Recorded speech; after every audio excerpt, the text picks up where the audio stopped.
This is Sony's Xperia 10 Mark VII, and it brings some major changes to Sony's mid-range lineup. So what's new here, and does it make the Xperia 10 Mark VII a more competitive option? And we'll go for GSM Arena, and let's find out in our full review.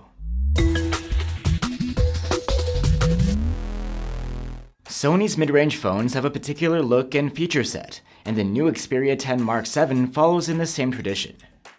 But at the same time, it also brings much needed upgrades that help it keep up with the competition, especially when it comes to the display. The Xperia 10 Mark VII is the first Xperia mid-ranger with a high refresh rate screen, and this display has a wider 19.5:9 aspect ratio too. The phone's design has gotten some tweaks, like the camera bump spanning horizontally rather than vertically. The phone has a flat plastic back with a matte, rubbery finish, and a flat plastic frame too. It's slim and quite lightweight, and comfy in hand. The ingress protection is solid as ever. The Mark VII is rated at IP65/IP68 against dust and water. Let's get more into this display. It's 1080p with Gorilla Glass Victus 2 protection and a 120Hz refresh rate. And while it's the same diagonal as last year, at 6.1 inches, the dimensions are different because of the wider aspect ratio. At 19.5:9, the phone feels noticeably different than previous generations, which had a taller and narrower 21:9 aspect ratio. And the 120Hz refresh rate means the experience is much smoother too. A 60Hz refresh rate was one of the main gripes we had with these phones, and we're glad Sony has finally gone for 120. The refresh rate handling is a bit iffy though. It will dial down to preserve energy in certain apps, like YouTube, Chrome, or games. But on other apps or the home screen, it'll never dial down, staying fixed at 120Hz, even when displaying static content. And it doesn't really make sense to dial down the refresh rate for gaming, but at least there's a toggle in developer options which lets games get the full 120. The display itself looks good. The bezels are on the thicker side. Rather than a cutout for the selfie cam, it's housed in a thick top bezel. But somehow this even adds to the retro vibe of the design. And the brightness here is about the same as last year.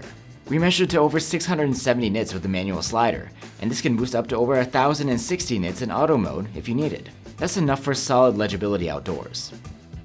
The Xperia 10 Mark VII was one of the only phones to come out these days with a 3.5mm jack for headphones. There's also a pair of front-facing stereo speakers for your audio. They have good loudness, and the sound is clean, with nice sounding mids. That is, unless you're at max volume, where we did experience distortion. You can listen for yourself through the comparison tool linked below. The Xperia comes with a side-mounted fingerprint reader built into the power button. It's responsive and accurate. And like last year, the Xperia 10 Mark VII comes with 128 gigs of storage on board, and that is expandable through microSD card. The interface of the phone is Android 15, with just a few Sony customizations on top. It's actually pretty close to stock Android. One difference you'll notice though is in the notification shade. The quick toggles here are square, not rounded. There are proprietary Sony apps, like the music player and the video creator. And there's the SideSense shortcut menu. It's accessible through a handle on the side of the screen. There isn't much here as far as AI-based features go, but you do get full support for Google Gemini, with all of the functionality it provides. And the software support has been improved here. The Mark VII will get 4 OS updates and 6 years of security patches from Sony. For a chipset, the Xperia 10 Mark VII packs a Snapdragon 6 Gen 3. It's a notable upgrade over the Snapdragon 6 Gen 1 found in last year's model. The Xperia 10 Mark VII does a decent job in benchmarks. It's about neck and neck with the Samsung Galaxy A36, which has the same chipset. That is to say, the performance is far from chart-topping, but it's still good for the price. The thermal management is good too, with the performance remaining stable during our prolonged stress tests. The battery capacity hasn't changed. The Mark VII again has a 5000 mAh battery. However, perhaps in part due to the higher refresh rate screen, the overall battery life is less. It's still good though, with an overall active use score of 12 hours and 57 minutes. The charging speed hasn't seen an upgrade either. With the optional 30-watt Sony power adapter, we were able to charge the phone from 0 to 40% in half an hour, and a full charge took an hour and 47 minutes. The Mark VII is the first Xperia 10 with a dedicated camera key. The key can also take screenshots and start the camera. When you're shooting, the camera key is just used to click the shutter. It's not a two-step one like you get on the flagship model. As for the cameras themselves, like last year, there are just 2 on the back, a main camera, and an ultrawide cam, but both are higher resolution this time around. The main camera's photos come out at 12 megapixels, and they come out okay, but not great. The colors and contrast do look good, but the dynamic range leaves more to be desired, with highlights often getting clipped, even though exposure is always on point. When shooting people, they come out with good-looking skin tones, and the textures are nice most of the time. Portrait mode shots come out okay, but the subject separation is sometimes imprecise, and background blur can be fooled by busier backgrounds. Digital zoom photos at 2x are not stellar.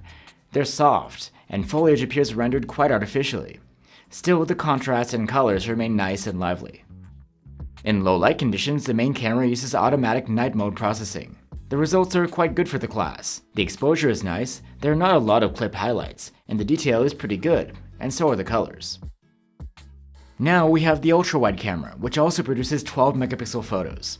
They're not very good, to be honest. While the colors are nice and well matched to the main camera, the detail is poor and the photos are quite soft.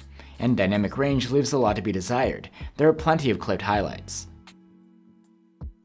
So as you might expect, the ultrawide camera doesn't do a good job at night either. Fine detail is muddy, surfaces are soft, the dynamic range is not great, and there's a lot of blowout on light sources. Selfies come from an 8 megapixel front-facing camera, and they have nice textures and good enough skin tones.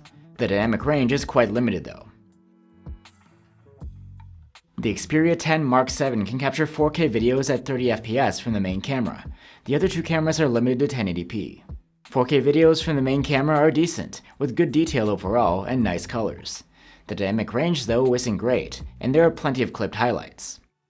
Ultrawide videos are soft and blurry, with limited detail. At least colors are well matched to the main camera. Electronic video stabilization is on by default, and it does a decent job of smoothing out larger shakes and bumps. And at night, the main camera's footage comes out fine, if there's enough light.